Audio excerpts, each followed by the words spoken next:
नमस्कार साथियों, हमारे चैनल में आपका बहुत बहुत स्वागत है। आज हम दीवानगी की हद तक का एपिसोड 12 लेके आए। इससे पहले हमने 11वां एपिसोड अपने चैनल पर अपलोड कर दिया है। आप लोगों को चाहिए तो आप हमारे चैनल में जा कर के देख सकते हैं। चलिए हम देर नहीं करेंगे, हम अपने टॉपिक की तरफ बढ़ते हैं। इसमें राहत अपना सर नीचे कर लेती है बड़ी मासूमियत भरी आवाज़ में, पर मेरे पास कोई ऑप्शन भी नहीं था। मुझे नहीं पता था कि वह ऐसा करेगा। वंश राहत के चेहरे को देखता है जो पूरी तरह से लाल हो चुका है। वह अपने हाथ को राहत के टी शर्ट से निकालकर उसके चेहरे को सहलाते हुए, यही तो बहुत बड़ी प्रॉब्लम है कैंडी। और सबसे बुरी बात, तुम्हारी यह मासूमियत जो किसी पर भी भरोसा कर लेती है। यह दुनिया इतनी अच्छी नहीं है जितना तुम समझती हो। यह सुनकर राहत वंश की तरफ देखकर बड़ी मासूमियत से, ऐसा क्यों कह रहे हैं? यहाँ पर अच्छे भी लोग रहते हैं, जैसे मेरे पापा, मेरी मम्मी, मेरे दोस्त और तुम। वंश राहत के मुंह से अपने लिए अच्छा सुनकर जोर से पागलों की तरह हंसने लगता है। उसकी हंसी उस रूम में बहुत ही क्रीपी साउंड कर रही थी। वही राहत वंश की ऐसी भयानक आवाज़ सुनकर पूरी तरह से डर जाती है। वह अपनी डरी सहमी आंखों वंश को बड़ी मासूमियत से, अब आप हंस क्यों रहे हैं? ऐसा मैंने कौन सा जोक किया जो तुम हंस रहे हो? वंश राहत की बात सुनकर अपनी आंखों में नशा लिए राहत की तरफ देखते हुए, यस कैंडी, तुमने बेहतर बड़ा जोक किया है, वह भी मेरे बारे में। राहत न समझी, मैं तुम्हारे बारे में मतलब? वंश राहत के बालों को सहलाते हुए, यस कैंडी, मुझे बेवकूफ़ लोगों में ऐड करने के लिए। क्या तुम सच में लगता है कि मैं बहुत अच्छा हूँ? वंश के इस सवाल से राहत कुछ नहीं कहती, उसे कुछ समझ नहीं आता है। वही वंश नीचे झुक जाता है और राहत के टी शर्ट के को ऊपर करके उसके पेट पर अपने ठंडे से होंठ रख देता है, जिससे राहत जो सोच रही थी वह ब्लैंक हो जाती है। वह स्ट्रगल के करने से फ्रीज हो जाती है। उसकी नीली आंखें हैरानी से बड़ी बड़ी हो जाती हैं। वह अपना सर नीचे करके देखती है जहाँ पर वंश उसके पेट के साथ खेल रहा है। वह जैसे ही उसको रोकने के लिए अपने हाथ आगे करने ही वाली थी कि तभी उसके मुंह से एक लाउड साउंड सुनाई देता है। दरअसल वंश राहत के पेट को विट किए जा रहा था, जिससे राहत को दर्द हो रहा था। सब कुछ भी समझ नहीं आ रहा था कि आखिर वंश सब क्यों कर रहा है। राहत जल्दी से अपने सेंस में आकर वंश के दोनों कंधों का पकड़कर खुद से दूर करती हुई जैसे तैसे अपने गले से आवाज़ निकालकर चिल्लाकर, Vansh what are you doing, stop it. Vansh जो अपने पेट को विट कर रहा था, उसके पेट को विट कर रहा था, वह राहत के ऐसे चिल्लाने से अपना सर ऊपर करके राहत की नीली आंखों में देखने लगता है। इस समय उसकी सिल्वर आइज हद से ज़्यादा ठंडा लिए राहत की नीली आंखों को देख रही थी, जिससे राहत एक पल के लिए तो सांस लेना ही भूल जाता है। वही वंश राहत के बेहद नज़दीक जाकर उसके चेहरे पर अपनी गर्म सांसें छोड़कर अपनी हर्ष वॉइस में, Candy, what punishment should I give you for not interesting me and trusting someone else, tell me. यह सुनकर राहत अपनी आंखें बड़ी बड़ी करके, व्हाट फक इट, मुझे तुम पनिशमेंट बिल्कुल भी नहीं दे सकते। राहत की बात सुनकर वंश अजीब तरह से मुस्कुराते हुए अपनी गर्दन को टेढ़ी करके राहत की नीली आंखों में देखकर, क्या मैं जान सकता हूँ कि मैं तुम्हें क्यों पनिशमेंट नहीं दे सकता माय कैंडी? यह सुनकर राहत अपनी आंखें बड़ी बड़ी करके बड़ी मासूमियत से, कैश, तुम्हारा मुझ पर कोई हक नहीं है। तुम होते कौन हो मेरे साथ यह सब करने वाले? राहत की बात पर वंश जोर जोर से हंसते हुए, oh fuck really candy, yes of course, कहते हुए राहत अपनी आंखें बड़ी बड़ी करते हुए वंश को देखने लगती है। तभी उसके मुंह से जोरदार चीख निकलती है। उसके पैर आपस में कस के दब जाते हैं। वह अपने दोनों पैर के बीच में दर्द साफ साफ महसूस कर सकती थी। राहत अपना सर ऊपर करके, वंश अपना हाथ हटाओ, मुझे दर्द हो रहा है। Are you fucking mad? Leave me. Vansh राहत की बात सुनकर उसके बालों को अपने हाथों में पकड़कर अपनी आंखों में देखता है, जहाँ पर उसे साफ साफ दर्द दिख रहा है। वह अपने हर शब्द को ठंडी आवाज में, candy now how do you belong to what, कहते कहते राहत अपनी आंखें बड़ी बड़ी कर लेती है। वंश के चेहरे पर एक अजीब सी मुस्कुराहट आ जाती है, जिसे देखकर राहत के मुंह से खुद ब खुद यू ऐसा कहती है। यू अगेन, कहते कहते अपनी पकड़ को वंश कसने लगता है, जिससे राहत को बहुत दर्द होता है। वह अपनी आंखें बंद करके अपने सर को कुशन पर मारते हुए चिल्लाते हैं, यू ओनली यू। राहत, इस बात पर वंश राहत को छोड़ देता है, जिससे राहत अपनी आंखें बंद करके अपने पैरों को आपस में जोड़ने की कोशिश कर रही है, पर वंश का उसके ऊपर लेटने की वजह से उसे यह सब नहीं हो पा रहा है। वह थक हार कर अपनी आंखें कस के बंद कर लेती है और गहरी गहरी सांसें लेने लगती है, क्योंकि उसके पास कोई ऑप्शन भी नहीं है। वही वंश राहत की बनी हुई आंखों को देखकर उस पर अपने ठंडे होंठ रखकर उसके कानों में अपनी गर्म सांसें छोड़ते हो। Position turn to me like I want you and you are only my candy. Next time किसी पर भरोसा और किसी को नज़दीक आने देना दोनों सोच समझ कर ही करना, क्योंकि मैं बर्दाश्त नहीं कर सकता कि तुम्हारे कोई करीब आए, चाहे वह कोई भी हो, ऐसा कहता है। कहते हुए राहत को देखने लगता है। अब तक राहत को अपनी आंखें खोलनी थी। राहत साफ साफ वंश की डेडली सिल्वर आइज में खुद के लिए पॉजिटिव लुक ऑब्जर्वेशन कर रही थी, जिसकी कोई हद नहीं थी, पर कुछ अलग था जिसे देखकर शायद वह अनदेखा कर रही थी। कुछ ऐसा था, शायद उसे एडिक्शन पर राहत देख नहीं पा रही थी। तभी राहत के ऐसे देखने से वंश राहत की आंखों में देखकर बड़ी अजीब मुस्कुराहट ली है। Don't worry candy, don't make love because you are my. कहते कहते वंश रुक जाता है और पजेसिवनेट आइज से राहत को देखने लगता है। यह सुनकर राहत अपनी उदासी भरी आवाज में, पर मैं ही क्यों, दुनिया में बहुत सारी लड़कियां हैं ना। वंश राहत की इस बात पर अपनी गर्म सांसें उसके चेहरे पर छोड़ते हुए उसकी नीली आंखों में देखकर, because your blue eyes means, कहते हुए हैरानी से वो वंश को देखने लगती है। तो वंश राहत के नोज को विट करते हुए, हैड ब्लू आइज, इन्हें में मुझे गुस्सा आता है। यह सुनकर राहत अपनी आंखें हैरानी से बड़ी बड़ी करके वंश को देखने लगती है। तब तक वंश राहत के लोअर लिप को विट करके अपनी जगह से खड़ा होते हुए शांत एक्सप्रेशन के साथ अपनी गर्दन टेढ़ी करके, 20 मिनट, मुझे तुम तैयार मिलना, कहते हुए वंश वहाँ से राहत की तरफ देखकर वहाँ से अपना कॉफ़ी मग लिए चला जाता है। वही राहत सिर्फ वंश की पीठ को देखती है, जहाँ उसे बहुत सारे निशान देखने को मिलते हैं, और उन निशानों के बीच उसे एक टैटू नज़र आता है जो उसे कुछ समझ नहीं आता है। वह बड़ी अजीब तरह का था, जिसमें black mama, dark Saul and dragon combo tattoo बना हुआ था। राहत गौर से देख रही थी, तब वंश भी वहाँ से जा चुका था। वही राहत एक गहरी सांस लेकर अपनी आंखें बंद करके, आखिर पता नहीं कहाँ फंस गई मैं, कहते कहते वह खड़ी हो जाती है। तभी उसे दर्द महसूस होता है। वह नीचे देखती है तो गुस्से भरी आवाज़ में, पता नहीं है पागल सन की कब मेरा पीछा छोड़ेगा, पर देखा जाए तो आज मैं जिंदा हूँ और सही सलामत हूँ, इसी की वजह से।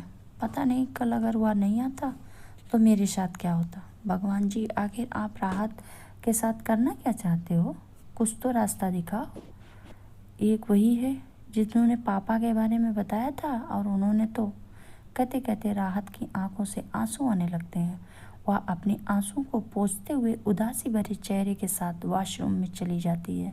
जैसे ही वॉशरूम में जाती है उसकी आंखें हैरानी से बड़ी बड़ी हो जाती, क्योंकि पूरा वॉशरूम ग्लास से बनाया हुआ है, जो बहुत ही यूनिक है और दिखने में बहुत अलग है। वह पूरे वॉशरूम को देख ही रही थी। सामने देखती है तो फिर उसका सब कुछ नज़र आता है, तो जल्दी से वह वहाँ पड़ा कर्टन को खोल देती है और शावर के नीचे खड़ी होकर खुद को फ्रेश करने लगती है। फ्रेश होने के बाद वह चारों तरफ देखकर अपने सर पर हाथ मारते, ओह शिट, मैं तो कपड़े ही लाना भूल गई। पर यह मेरा कमरा कहाँ है जो मैं अपने कपड़े लाऊं? फिलहाल तो टॉवल पहनती हूँ, बाद में देखूंगी क्या पहनना है। कहते कहते राहत अपने बॉडी पर टॉवल को लपेटते हुए रूम में आ जाती है। वह देखती है फिर कि कबर्ड खोल कर देखती है, क्योंकि उसके पास तो कपड़े नहीं थे, जिसकी वजह से वह वंश के कपड़ों में कुछ भी ढूंढने लगती है। उसे एक ब्लैक कलर की टी शर्ट और वाइट कलर की शर्ट मिलती है, उसे पहनने लगती है। कपड़े पहनने के बाद राहत एक गहरी सांस लेकर मिरर के सामने खड़ी हो जाती है। खुद को अच्छे से देखने के बाद बिना देर किए दरवाज़ा खोलने के लिए चली जाती है। दरवाज़ा खोलकर रूम से ही बाहर आती है तो उसे सोफे पर वंश वैसे ही बिना शर्ट के मोबाइल में कुछ कर रहा था। इस समय उसका पूरा ध्यान मोबाइल पे था। वह गौर से वंश को देखे जा रही है, जो पीछे से बेहद अट्रैक्टिव दिख रहा था। एक पल के लिए तो राहत अपनी पलकें बंद करना ही भूल जाती है। तभी वंश बिना राहत की तरफ देखकर अपने मोबाइल में देखकर, I know candy, I am handsome, नज़र मत लगाओ, कहीं तुम्हें प्यार ना हो जाए। अगर हो गया तो तुम्हें भी दर्द ही होगा, और मैं नहीं चाहता कि मेरी कैंडी को कोई दर्द हो। वंश अजीब बात सुनकर राहत अपने सेंस में आ जाती है। वह इधर उधर देखते हुए मुंह बनाकर, मैं क्यों तुझे देखूं? वह तो मैं पूरे अपार्टमेंट को देख रही हूँ। वैसे मुझे अब मेरे अपार्टमेंट में जाना है, क्योंकि मेरे पास कोई भी कपड़े नहीं हैं। तो मुझे मेरा मोबाइल और अपार्टमेंट की चाबी मिल सकती है? राहत की बात सुनकर वंश अपनी गर्दन टेढ़ी करके राहत को ऊपर से नीचे तक देखते हुए, नॉट बैड कैंडी, मेरी टी शर्ट अच्छी बहुत लग रही है, इसकी जगह में होता तो भी अच्छा लगता, क्यों सही कहा ना कैंडी? राहत बिना सोचे समझे अपना सिर हिला देती है, पर जैसे ही उसे वंश की बेहुदा बात समझ में आती है तो अपनी आंखें हैरानी से बड़ी बड़ी करके, क्या क्या कहा तुमने? राहत के ऐसे रिएक्शन बस जोर जोर से हंसने लगता है। वह अपनी जगह से खड़ा होकर राहत की तरफ बढ़ने लगता है, जिससे राहत थोड़ी सी सहम जाती है। वह अपनी टी शर्ट को कस के पकड़ लेती है। तब तक वंश राहत के नज़दीक आ चुका था। वह नीचे झुककर अपने दोनों हाथ पीछे की ओर जाकर राहत की पलक को देखता है, जो झुकी हुई थी। वह उसकी पलकों पर फूंक मारकर मुस्कुराते हुए, यू नो कैंडी, तुम तो एक पल के नीचे करके इस घबराती हो ना, तब दिल में सुकून मिलता है।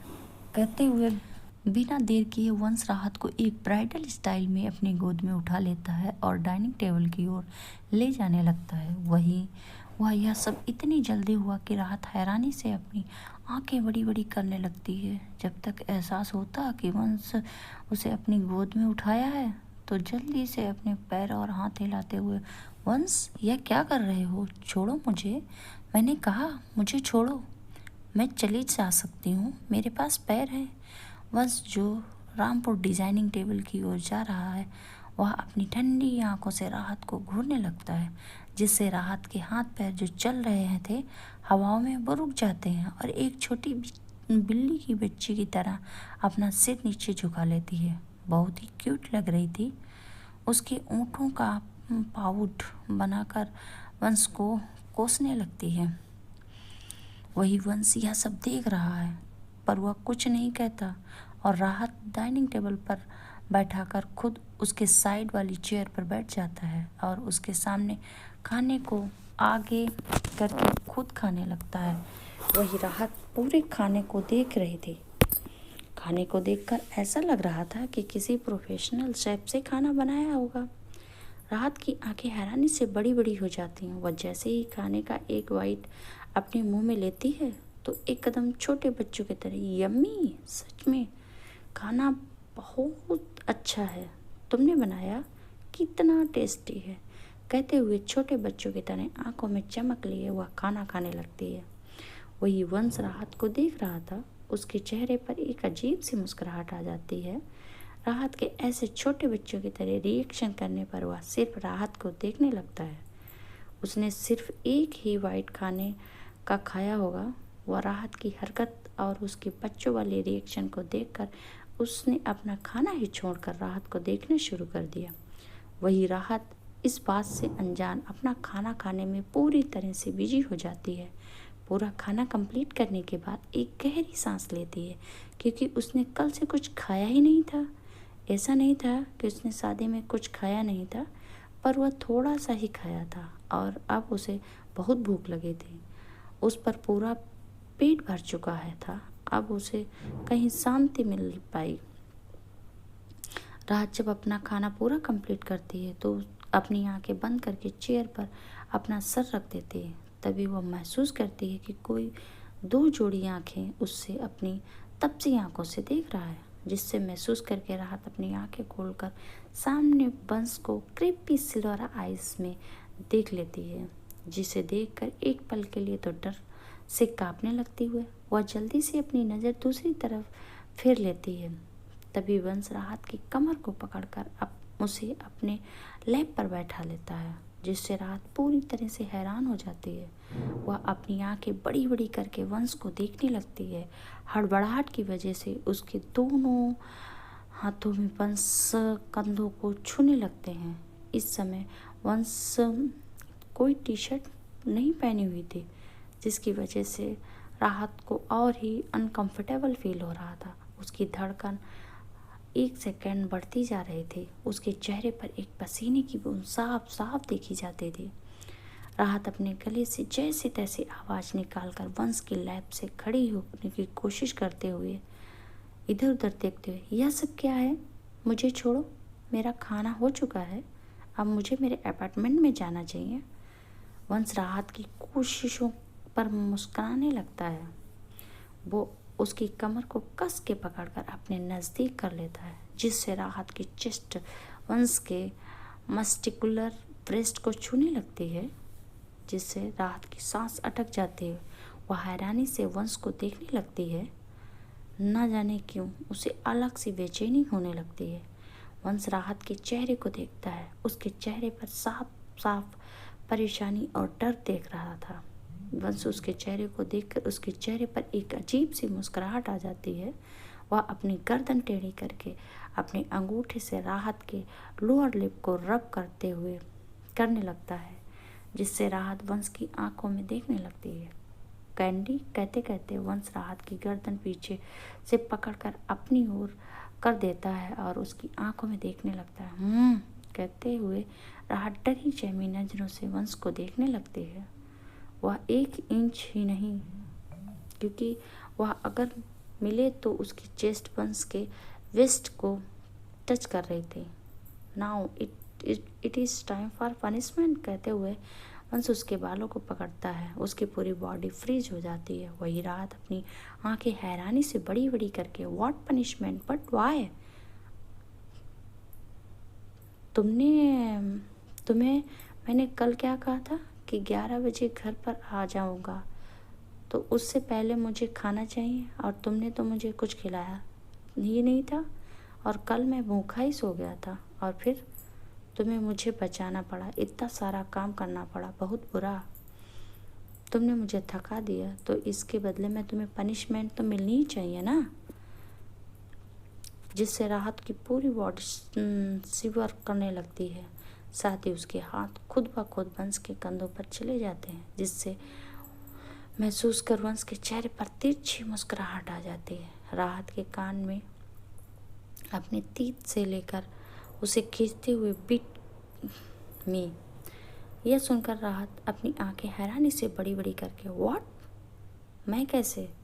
वंश राहत की गर्दन से अपने चेहरे को निकालकर उसकी नीली आंखों में देखकर एक अजीब सी मुस्कुराहट लिए। This is your punishment, beat me, otherwise will beat you. Now it's your choice candy. यह सुनकर राहत के गले में सांस अटक जाती है। उसे समझ ही नहीं आ रहा था कि वह क्या कहे। वह ना तो नहीं कर सकती थी और ना ही हाँ कर सकेगी। यही सोचते सोचते राहत अपने ख्यालों में कहीं खो जाती है। तभी उसकी गर्दन पर उसे दर्द होने लगता है, क्योंकि कमर बस वंश ने पिंच किया था, जिसकी वजह से उसे दर्द हो रहा था।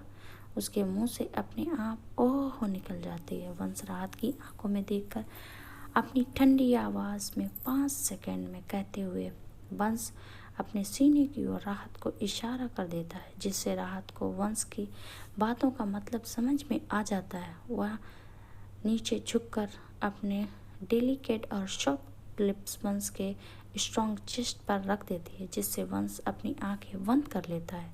वही राहत अपने चूहे जैसे दांतों से वंश के सीने पर विट करने लगती है, जहां राहत को बहुत ही अजीब महसूस हो रहा था। वही वंश तुम्हें बहुत ही मज़ा आ रहा था, क्योंकि राहत के चूहे जैसे छोटे छोटे तीर से उसे थोड़ा भी फर्क नहीं पड़ रहा था, बल्कि उसे तो बहुत ही मज़ा आ रहा था।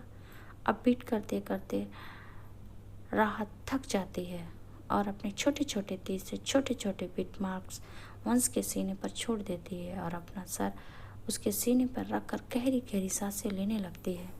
वही वंश राहत के बालों को सहलाने लगता है। वह अपने सीने पर हाथ की गर्मी सांसें साफ साफ महसूस हो रही थी।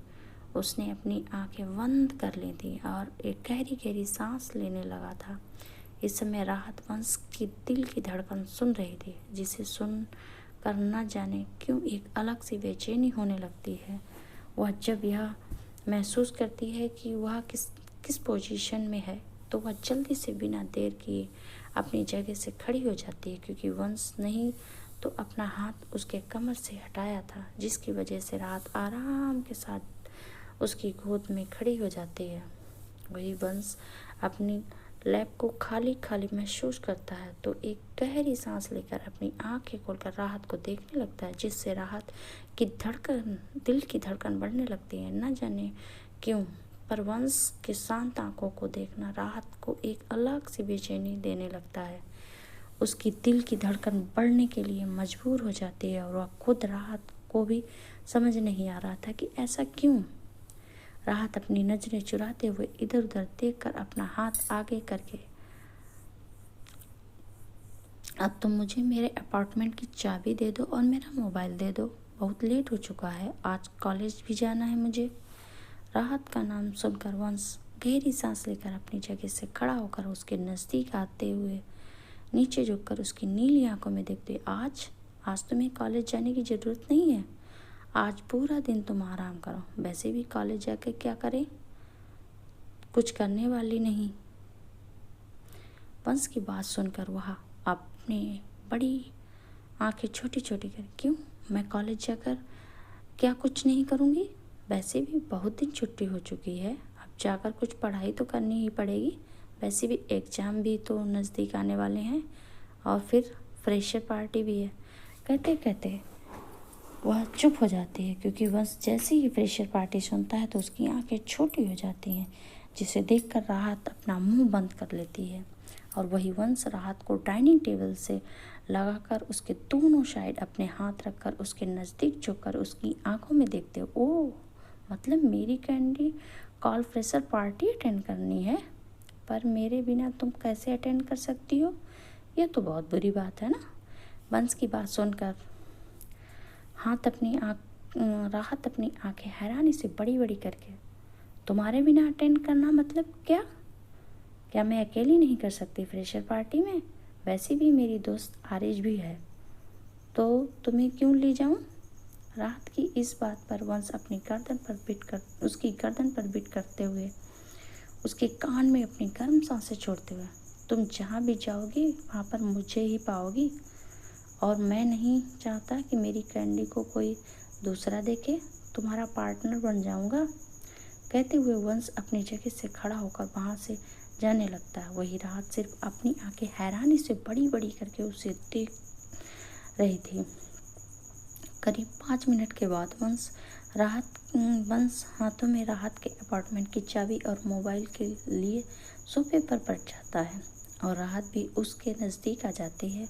वह अपना हाथ आगे कर देती है तो वंश उसके हाथों में चाबी और मोबाइल रखकर उसके हाथों को पकड़कर उसकी आंखों में देखने लगता है, जिससे राहत को बहुत ही अनकंफर्टेबल फील हो रहा था। वंश राहत के हाथ पकड़कर अपनी गर्दन टेढ़ी, candy smile, I want see your smile. वंश की बात सुनकर राहत एक पल के लिए तो हैरान हो जाती है। वह एक गहरी सांस लेकर मुस्कुराने लगती है। उसकी मुस्कुराहट देखकर वंश अपने सीने पर हाथ रखकर अजीब सी मुस्कुराहट लिए, I am a crazy with you smile कहते हुए वंश उसके हाथों को छोड़ देता है। वही राहत बिना देर किए दरवाज़ा खोलने के लिए चली जाती है, पर दरवाज़ा नहीं खुलता है, जिससे वह और भी परेशान हो जाती है। दरवाजे को देखती है और गौर से, जहाँ पर पासवर्ड मिल रहा था, जिसे देखकर वह रेटिंग वॉश करती है, भगवान मेरी मदद करो, अब यह दरवाज़ा क्यों नहीं खुल रहा है? एम और पासवर्ड क्यों मांग रहा है? पता नहीं इसे क्या क्या मिल गया। एक तो यहाँ से जाने को नहीं मिल रहा है और ऊपर से डर लग रहा है, तो पता नहीं पागल मेरे साथ क्या करे। तभी राहत को अपनी गर्दन पर गर्म सांसें महसूस होती हैं, जिससे महसूस करके वह और भी हैरान हो जाती है। वह अपने मन में, अब क्या मैं सच में इस अपार्टमेंट में जाऊंगी कि नहीं? एक बार भगवान जी, एक बार यहाँ से निकलने दो, कभी ज़िंदगी में यहाँ पर पैर नहीं रखूँगी, अपार्टमेंट को देखूँगी भी नहीं। तेरे राहत मन ही मन रोने लगती है। तभी वंश राहत के कमर पर हाथ रखकर पासवर्ड को खोल देता है, जिस पर पासवर्ड 1111 है। My password number 1, but you are only one in my life. उसके कान में अपनी गर्म सांसें छोड़ते हुए कहता है, जिससे राहत के दिल की धड़कन बढ़ने लगती है। उसके दिमाग में सिर्फ यही चल रहा था, यू आर ओनली वन, जिसे सुनकर उसके और ही डर लग रहा था। अब राहत एक पल भी वहाँ रुकना नहीं चाहती थी। इसी वजह से वह बिना देर किए अपना कदम बाहर की ओर ले जाती है। जैसे ही वह बाहर जाती है, एक गहरी सांस लेती है। तभी वो एक नज़र पीछे देखती है, जहाँ पर वंश अपने हाथों में पॉकेट में डाले सिर्फ राहत को देख रहा था। उसके ऐसे देखने से राहत की बॉडी के अंदर एक कंपन दौड़ रही थी और बिना देर किए दरवाज़ा खोलकर अंदर की ओर भाग जाती है। वहीं उसके ऐसे जाने से वंश एक गहरी सांस लेकर किसी एक्सप्रेशन के साथ, डोंट वरी कैंडी, तुम बहुत जल्द यहाँ पर आने वाली हो। वह भी अपनी मर्जी से बस कुछ वक्त उसके बाद इतना कहकर वो मुस्कुराते हुए अपना दरवाज़ा बंद कर लेता है। तभी उसके पॉकेट में रखा हुआ मोबाइल वाइब्रेट करने लगता है, जिससे वह गहरी सांस लेकर सोफे पे बैठकर टीवी ऑन कर देता है और कॉल अटेंड करता है। सामने से भस्मा, Tejpal lost his mind, what, it is the amazing news, भस्मा अब मजा आएगा कहते हुए वंश ने न्यूज़ देखता है, जहाँ पर वंश ने ही मौत का खेल खेला था। अगर इस कोठी की बात की जाए तो एक कोठा तेजपाल के कंट्रोल में आता था, पर कल वंश ने जो किया था उसी की वजह से उसे बहुत लॉस हुआ था और साथ ही साथ वहाँ से बहुत सारी लड़कियाँ गायब हो चुकी थी, जिसके बारे में किसी को भी पता नहीं चल रहा था। वही वंश न्यूज को देखकर बुरा सा मुँह बनाकर, सच में यह संयम महेश्वरी का अच्छा खासा फ़ायदा उठा रहा है तेजपाल। उसे सीखना चाहिए कि बेटे का फ़ायदा कैसे उठाया जाए। इस न्यूज में उसका कहीं भी नाम नहीं आ रहा है। भस्मा बातों का मतलब समझकर अपना सही से हिलाते हुए, यस बॉस, शाम तक काम हो जाएगा, गुड कहते हुए वंश कॉल कट कर देता है और एक गहरी सांस लेकर टीवी को बंद करके वहाँ से अपनी रूम की तरफ बढ़ ही जाता है।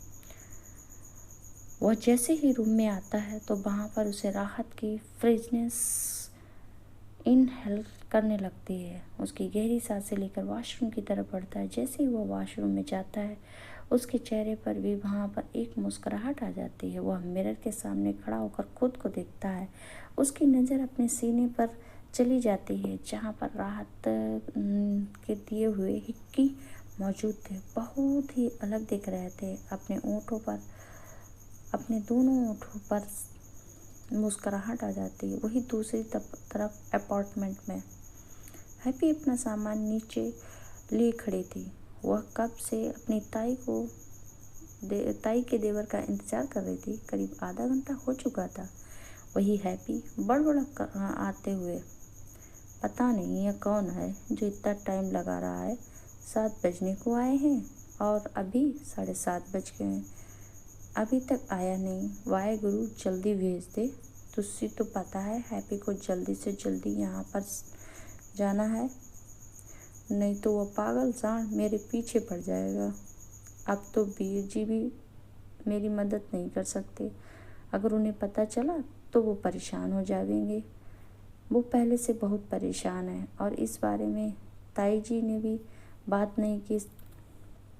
हैप्पी तुझसे यहाँ से दूर निकलना होगा और जल्दी से जल्दी उसको भूल जाना चाहिए। उसकी कौन याद करेगा। उसकी ज़िंदगी में आ जाएगी और उससे मेरा पीछा छूट जाएगा। बेहैप्पी इन्हीं ख्यालों में थी। तभी पीछे से उसके कान में, मुझे पता था कि लड़कियां मेरा इंतज़ार करते करते पागल ज़रूर हो जाती हैं, पर आज पहली बार देख रहा हूँ जो खुद से बातें कर रही है। It's strong. उसके नज़दीक आवाज़ सुनकर हैप्पी एक पल के लिए तो बहुत डर जाती है। वह जल्दी से आगे की ओर होकर पीछे देखकर अपनी आंखें बड़ी बड़ी करके अपने सीने पर हाथ रखकर, तुझसे पागल हो? कोई कैसे इतना नज़दीक आकर बात कर सकता है? पता है तुझसे हैप्पी कितनी डर गई थी? तुझसे ना पागल हो, यह कौन सा तरीका है? पहले यह बताओ कि हैप्पी के नज़दीक आकर इससे बात करने की हिम्मत कैसे हुई? कहते हुए हैप्पी जानलेवा नज़रों से सामने वाले लड़के को देख रही थी। अगर सामने वाले लड़के की बातें करें तो हल्की हल्की ब्राउन आईज भी जो और भी अट्रैक्टिव बना सकती थी। कुल मिलाकर बहुत हैंडसम लग रहा था। अजी बात करें तो देखने में कुल 25 साल का लग रहा था। वह गौर से हैप्पी को देखता है। हैप्पी के समय बहुत ही प्यारी और क्यूट लग रही थी। उसे देखकर मुस्कुराकर अपने सीने पे हाथ रखकर अपना सर झुकाकर, सॉरी मिस, मैं क्या कर सकता हूँ, इतनी खूबसूरत लड़की और मैं ना कुछ करूँ, ऐसा कभी हो सकता है? वैसे मेरा नाम शिवांश है। हैप्पी अपनी आंखें छोटी छोटी करके मुंह बनाते हुए, तुझसे तो बड़े बेशर्म हो, कुड़ी दिखी नहीं और अपनी बदतमीजी शुरू कर दिया। एक बात मैं तुझसे बता दे रही हूँ, अगर हैप्पी के साथ कोई बदतमीजी की ना तो हैप्पी तुझसे ना सर फोड़ देगी।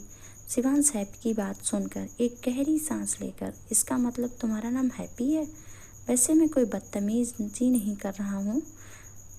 मुझे भाभी से तुम्हारे यहाँ ले जाने के लिए कहा गया है। हैप्पी शिवांश की बात सुनकर एक गहरी सांस लेकर, यह बात है, तुझसे पहले बताना चाहिए था। ताई जी ने मुझे लाने वास्ते भेजा है। तुझसे ना सच में पागल हो। अपने लिए पागल शब्द सुन शिवांश अपनी आंखें छोटी करके, आपको लगता नहीं है आप कुछ ज़्यादा भी बोल रही हैं? यह सुनकर हैप्पी अपने दोनों बैगों को आगे करते हुए, या रहा शिवांश हैप्पी के हाथों से जो सामान है उसे देखने लगता है। वह 2 बैग इतनी बड़ी बड़ी थी कि जिसे देखकर वह अपनी आंखें हैरानी से बड़ी बड़ी करके, लगता है पूरी ज़िंदगी तो मेरे घर में रहने वाली हो, इतना सामान कौन लाता है? यह सुनकर हैप्पी अपनी आंखें छोटी करके, यह सामान मेरा थोड़ा है, और भी सामान है जो मैं बाद में लेकर आऊँगी। हैप्पी की बात सुनकर शिवांश अपना सर हिला देता है और अपनी कार आगे लाकर हैप्पी के सामान को जैसे तैसे भर कर दोनों वहाँ से चले जाते हैं। वही हैप्पी के जाने के करीब 8 बजे 4 गाड़ी आकर रुक जाती हैं। उन गाड़ियों में से बीच वाली गाड़ी में एक शख्स बाहर निकलता है। वह बाहर निकलकर सीधा उस अपार्टमेंट की ओर चला जाता है। जब हैप्पी के रूम को ताला लगा हुआ देखता है तो वह सीधे नीचे चला जाता है। वह एक कार के सामने खड़ा हो जाता है तो उस कार का शीशा नीचे हो जाता है। वह शख्स अपना सर झुकाए, प्रेसिडेंट मैम यहाँ पर नहीं है, शायद वे यहाँ कहीं चली गई हैं। उन्होंने डोर पर लॉक लगाया है। हमने और कहीं नहीं। संयम था। वह जैसे ही मानो की बात सुनता है तो गुस्से में अपने हाथ को मुट्ठियां बनाकर उसकी तरफ देखकर पता लगाओ कि कहाँ गई। मुझे हर एक डिटेल चाहिए उसके बारे में।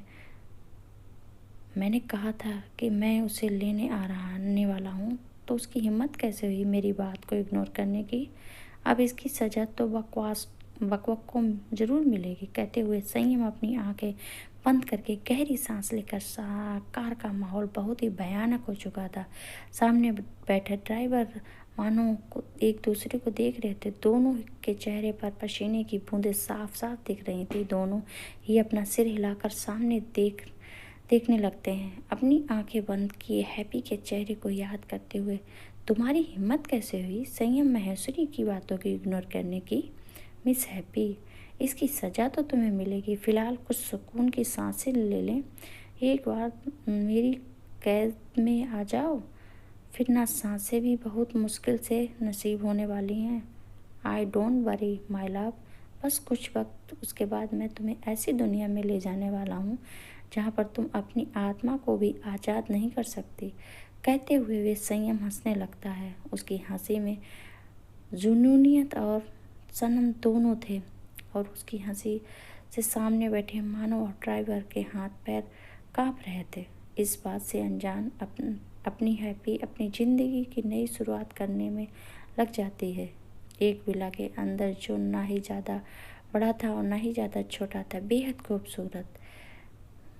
वहाँ पर पहुँच जाती है। जैसे ही हैप्पी बाहर जाती है वैसे ही टाई उसे गले लगा लेती है। उसे गले लगाने से हैप्पी बहुत खुश हो जाती है। वह भी अब उसे कस के गले लगा लेती है। दोनों की आंखों से आंसू आने लगते हैं। इस वक्त हैप्पी ताई को कस कर गले लगाते हुए अपनी प्यारी आवाज़ में, कैसी हो ताई? मैंने तुझसे खूब आवन आली, पर आप तो मुझे भूल ही गई। हैप्पी की बात सुनकर ताई जोर जोर से हंसती हुई, हैप्पी तुम मराठी बोलना छोड़ दे। मेरे को ना सच में तेरी लैंग्वेज से बहुत ही हंसी आ जाती है। मतलब तू हर एक लैंग्वेज के एक किसी न किसी के कान वो कर देती है। यह सुनकर हैप्पी छोटे बच्चों की तरह मुंह बनाते हुए, ताई आप भी ना। इस पर ताई उसके बालों को सहलाती हुई शिवांश की तरफ देखकर, शिवांश जरा हैप्पी का सामान अंदर लाओ बच्चा। शिवांश एक नज़र हैप्पी को देखता है जो ताई के साथ बात करने में पूरी तरह से बिजी थी। वह अपने सर हिलाकर सामान लाने के लिए चला जाता है। वही ताई हैप्पी के साथ अंदर आ जाती है। वही शिवांश 2 मिनट में के साथ हैप्पी का सामान लाता है। शिवांश जाकर सोफे पर बैठता है तो वहाँ पर ताई और हैप्पी अपने पुराने दिनों की बात करने लगे हुए थे। ताई हैप्पी की तरफ देखकर, वैसे हैप्पी वीर कहाँ है? पर भी आने वाला था ना? ताई की बात सुनकर हैप्पी अपना सर हिलाते हुए, वीर जी तो हॉस्पिटल जाते हैं और मैं अपार्टमेंट में। मैंने होटल में अप्लाई किया था पर हॉस्टल में कुछ प्रॉब्लम आ गई हैं जिसकी वजह से मुझे वहाँ पर एक अपार्टमेंट में रूम लेना पड़ा। वैसे मैंने हॉस्टल वालों से बात की है, सिर्फ 2 महीने के लिए ही हॉस्टल बंद रहा है। उसके बाद एक बार हॉस्टल चालू होने के बाद मैं वहीं जाऊंगी। यह सुनकर ताई हैप्पी के कंधे पर मार कर, हैप्पी यह कैसी बात करती है? हैप्पी ताई के घर पर आकर तुम ऐसी क्यों बात कर रही हो? वैसे भी अलग हॉस्टल शुरू भी हो गया तो क्या तुम यहीं रह जाना?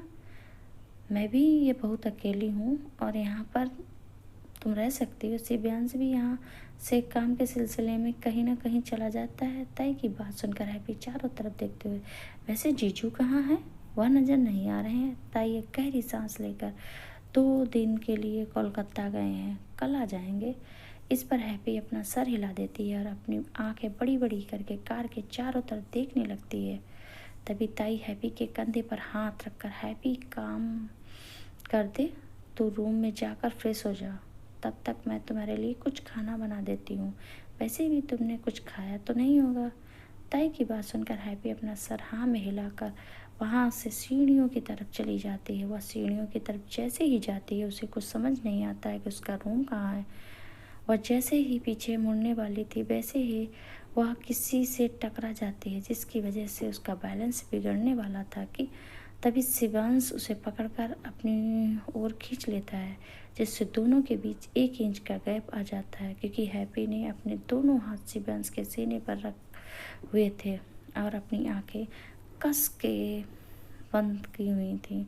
हैप्पी जब यह महसूस करती है कि उसे डोरी पूरी तरह से सही सलामत है तो वह किसी की बाहों में है, तो अपनी आंखें धीरे धीरे से खोलकर सामने शिवांश का चेहरा को इतने नज़दीक से देखती है तो अपनी आंखें बड़ी बड़ी करके कहा, तुम यहाँ? शिवांश हैप्पी के गाल को खींचते हुए, जी हाँ, मैं तुम्हें गिरते गिरते बचा लिया मैंने। तो थैंक यू तो कह ही सकती हो मिस हैप्पी। यह सुनकर हैप्पी मुंह बनाते हुए, मैं क्यों कहूँ, तुम्हारी वजह से गिरने वाली थी, मुझे छोड़ो अब। हैप्पी जल्दी से शिवांश से अलग हो जाती है। शिवांश भी उससे अलग हो जाता है। तभी हैप्पी चारों तरफ देखने लगती है तो शिवांश समझ जाता है कि हैप्पी को क्या चाहिए। वह अपने हाथों से इशारा करते हुए, लेफ्ट साइड वाला रूम है ना, वही तुम्हारा है। इस पर हैप्पी अपना सिर हाँ में हिलाकर बड़ी सी मुस्कुराहट लिए थैंक यू सो मच भाई कहती है। इतना कहकर वह चली जाती है। वही शिवांश का मुंह देखने लायक था जब हैप्पी के मुंह से भाई सुना था। अपना मुंह खोला हैप्पी को जाते हुए देखकर उसकी तरफ इशारा करते हुए, लड़की मुझे कैसे भाई कह सकती है? सच में भाई, यहाँ पर बहुत सारी लड़कियाँ मुझे बॉयफ्रेंड बनाने पर तुली हैं और ये लड़की है जो मुझे भाई बना रही है। ऑसम, इसमें लड़की बहुत ही पागल है। कुछ भी कहूँ, क्विट उतनी भी है। कहते हुए शिवांश उसके बालों को सहलाते हुए अपने कमरे की तरफ बढ़ जाता है। अब क्या होगा हैप्पी के साथ, किस हद तक जाएगा संयम का जुनून, ये देखने के लिए आपको हमारे नए एपिसोड का इंतज़ार करना होगा। एपिसोड 13 लेकर आएंगे। इसके लिए हमारे वीडियो को लाइक कर लें, चैनल को सब्सक्राइब कर लें। धन्यवाद।